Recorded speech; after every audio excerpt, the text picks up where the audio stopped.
Welcome, dear students and subscriber to my channel. I am Professor Rajkumar.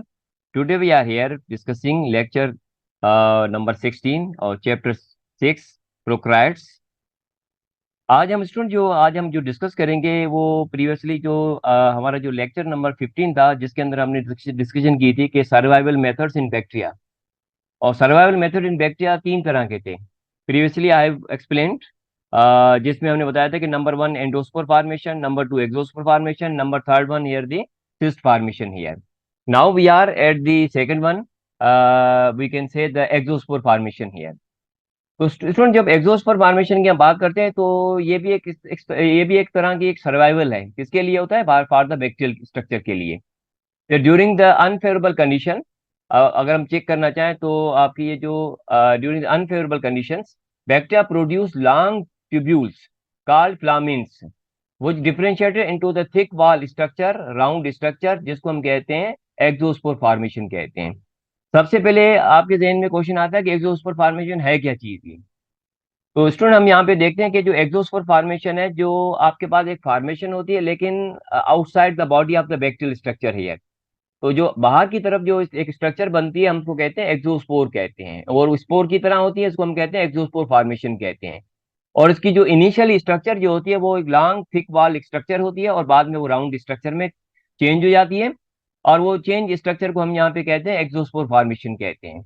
These structures are reproductive and form outside the cell wall, so called exospore here. देखिए, आपके पास जो reasoning question आता है कि exospore formation क्यों कहते हैं, Y, तो उसका जवाब अगर आप देखना चाहें तो हमने राइट डाउन किया हुआ है कि these structures are reproductive, are form outside the cell wall, so called the exospore here. Exospores की जब हम और आगे चल के हम बात करते हैं तो एक्टिनोमाइसिट्स फॉर्म द ब्रांचिंग हाइफिल स्पोर्स। आपके जो एक्टिनोमाइसिट्स होते हैं ये बनाते हैं ब्रांचिंग स्ट्रक्चर बनाते हैं, जिसको हम कहते हैं हाइफिल स्पोर्स कहते हैं। That develop singly are in chain, ये सिंगली भी बन सकते हैं और चेन में भी बन सकते हैं। From the tip of the hyphae by the cross wall formation, एक क्रॉस वॉल बन जाती है। और इसी क्रॉस वॉल फॉर्मेशन के थ्रू हम क्या देखेंगे कि आपके पास एक चेन फॉर्म में या सिंगल फॉर्म में एक स्ट्रक्चर आ जाती है। If these spores are enclose in a sac, अगर हम चेक करना चाहें तो आपके ये जो स्पोर्स हैं ये इनक्लोज हो इन ए सेक के अंदर, दे आर कॉल्ड, हम इसको कहते हैं स्पोरेंजियो स्पोर्स कहते हैं, अगर ये इनक्लोज होते हैं तो।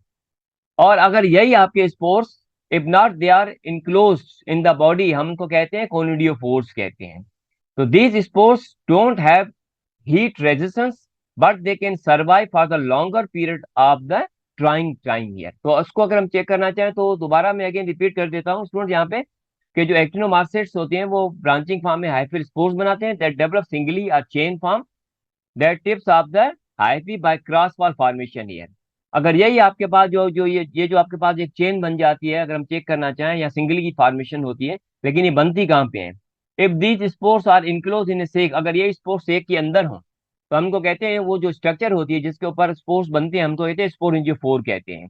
जैसे आपने फंजाई वगैरह में चेक किया होगा ये। If not they are called conidiophores, अगर ये नहीं होते, अंदर की तरफ नहीं है, तो अगर ये बाहर की तरफ है तो हमको कहते हैं कोनिडियोफोर्स कहते हैं। These spores don't have heat resistance, इन स्पोर्स को अगर हम चेक करें तो इनके पास don't have the heat resistance, इनके पास हीट की रेजिस्टेंस नहीं होती। But they can survive for the longer period of drying, जब ये ड्राइंग पीरियड होता है तो उस वक्त ये लॉन्ग पीरियड तक ये जिंदा रहते हैं, सर्वाइव कर सकते हैं ये। इसका अगर हम बेस्ट एग्जाम्पल लेना चाहें तो एक्टिनोमाइसिट्स हैं, जिसको हम कहते हैं ग्राम नेगेटिव बैक्टीरिया की हम बात करते हैं ये। तो स्टूडेंट, ये तो हमने यहाँ पे चेक किया कि ये जो स्पोर फॉर्मेशन है, अगर हम इसको डायग्रामेटिकली स्टूडेंट हम चेक करना चाहें तो ये आपके सामने अगर आप चेक करें तो ये एंडो सॉरी एक्सोस्पोर फॉर्मेशन की एक डायग्राम आप ड्रा देख रहे हैं। और ये आपके पास एक एक्सोस्पोर फॉर्मेशन की एक स्ट्रक्चर आप यहाँ चेक कर रहे हैं। तो इन्हीं को अगर आप चेक करें तो ये आपके सामने, अगर आप इनको चेक करते हुए जाएं तो ये देखें कि ये cytoplasmic division in the vegetative cells. आगे चल के आप चेक करता है तो बर्ड फॉर्मेशन हो रही है यहाँ पे। और यही बर्ड फॉर्मेशन एक डबल लेयर में एक बर्ड फॉर्मेशन बाहर आ जाती है एक लॉन्गिट्यूड ट्यूब की तरह। और यही लॉन्गिट्यूड ट्यूब अगर आप चेक करें तो डिटेच हो जाता है आपकी इसी से और एक स्पोर बन जाता है। और ये आउटसाइड द बॉडी स्पोर्स है, हमको क्या कहते हैं? एक्सोस्पोर्स कहते हैं ये। तो ये एक्सोस्पोर की फॉर्मेशन जैसे मैंने आपको पहले ही हम डिस्कस कर चुके हैं। अगर यही एक्सोस्पोर्स आपके पास सॉरी अगर ये स्पोर्स आपके अगर किसी सेक लाइक स्ट्रक्चर के अंदर बनते हैं तो वो जो स्ट्रक्चर होती है जिसके ऊपर ये बनते हैं हमको कहते हैं यहाँ पे स्पोरेंजियोफोर कहते हैं। और ये अगर ये बाहर की तरफ बनते हैं तो हमको क्या कहते हैं, हमको कहते हैं यहाँ पे कोनिडियोफोर कहते हैं। कोनिडियोफोर के ऊपर जितने भी स्पोर्स होते हैं वो बाहर होते हैं। तो we are purely concern with the conidiophore. और कोनिडियोफोर के ऊपर जो स्पोर्स होते हैं इनको हम कहते हैं एक्सोस्पोर्स कहते हैं। तो आपका ये जो एक्सोस्पोर जब बन जाता है तो ये एक्सोस्पोर्स हैं, आप अगर इनको चेक करना चाहें तो ये आउटर कोट है इनकी। उनके बाद देखें तो ये इनर कोट नजर आ रही है, और अंदर के एरिया को हम चेक करना चाहें तो ये कॉटेक्स एरिया होता है।